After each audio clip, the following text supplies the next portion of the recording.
The best way to introduce my guest is to read you this. We congratulate Professor Alain Cribier for receiving by presidential decree the rank of Chevalier in the French Légion d'honneur, acknowledging his distinguished contributions to the service of medicine through the design, development, and first implementation of TAVR in patients with severe aortic stenosis who were non-operable or had high-risk surgical risk.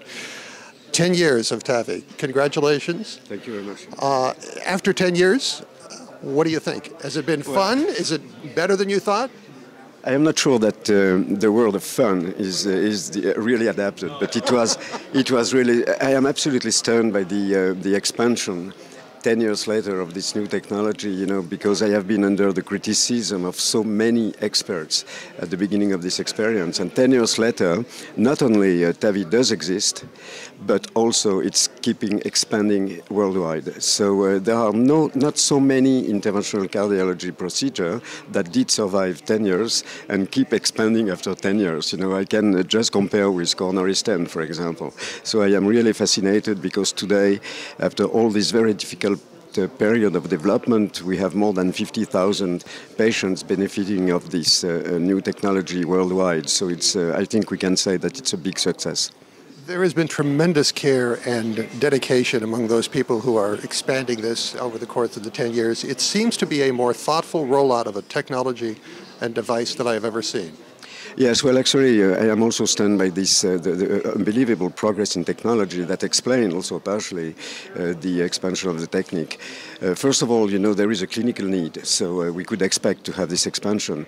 But the improvement in the technique have been so huge, I would say mainly since the last 6-5 years, with better devices, an improvement in the approaches, a decrease in size of the devices, and more or less a better understanding of the screening of the patients.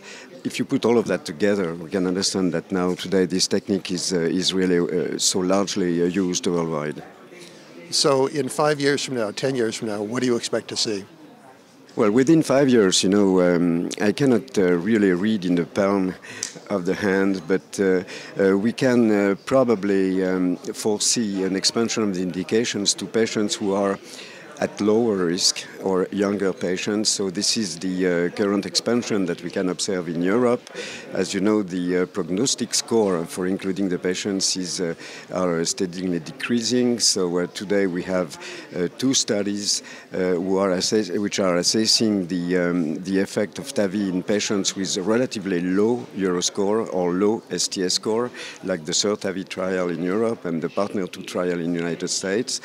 So this is a way to move very carefully, you know, if we want to expand the technique to patients who are younger, less risky patients for surgery, keeping in mind, you know, that the surgery, valve replacement, remains today the gold standard. You know, we have to keep in mind always that the results of surgery are excellent, with excellent lasting results after 10 years, 15 years, 20 years. And so this is a tough competition. We have to move very carefully, and we cannot accept to take any risk with the patients by implanting this valve in younger patients, low-risk patients, or just say in all patients. You know, the goal of replacing surgery has never been mine. The goal of this technology is to be applied in patients who are not optimal candidates for surgery. It's absolutely clear. Now, if you ask me the questions about 5 years, within 5 years, definitely we will see an expansion of the technology to less sick patients. Now, within 10 years, probably this technology will be applied in the majority of patients with aortic stenosis, but some very specific indications will remain forever in the hands of the surgeons, like, for example, very severely calcific bicuspid valve, which are more frequent in younger patients. I mean, the very first patient you did, if I remember right, he was like 57 years old, and he had been rejected 3 times by surgeons.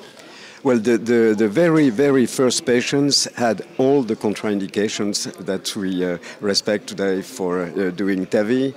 Not only he was 57, he was in cardiogenic shock, he had no myocardial contractility with an ejection fraction of 10%, and also he had a thrombus inside the left ventricle. So all the contraindications were there. And he'd been rejected 3 times, so yes, obviously... he was rejected not only 3 times, it just could not be operated on.